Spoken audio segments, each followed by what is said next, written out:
Aba malam.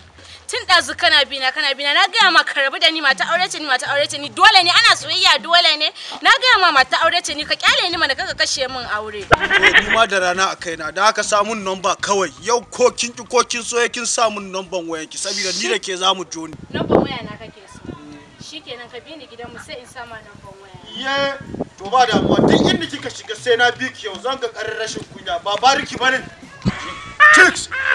Chicks ki tsaki ba number wayanki fa. To ko cikin gida zaki je yau sai na. Yauwa baby dama tun ɗazin yake bi na tun a keke na baby. Oga ina yi ni. Wallahi mu da kamfanin promo ne raba wayoyi muke wallahi shine nake tabbata ta ansa waya ta ki ansa. Au. O bake masa bayani ba kafin man aure ki mutum nan wanda kai kabari. Kai aikin mene? Kabari oga. Za ka shiga cikin sauƙuwa. Wallahi ba haka bane raba wayoyi muke wallahi. Okay na'am masha Allah aikin wayoyi kuke raba promo? Promo.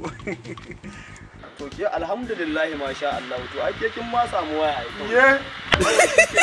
Gida kawai kan fara ala saka ala bubbuda. Kai dade akwai sim card din kamfani da ba a tafiya da shi a ciki. Okay kada ka damu kawai zazzara na kan kawai ki sassaka mai kawai ki shiga gida normal ne ai.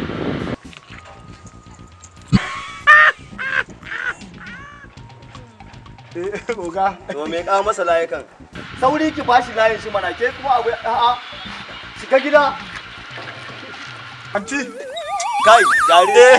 Promo. Promo. Promo.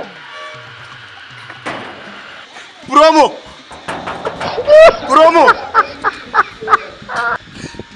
Promo oga. Ni ma fa abun nan fa. Promo.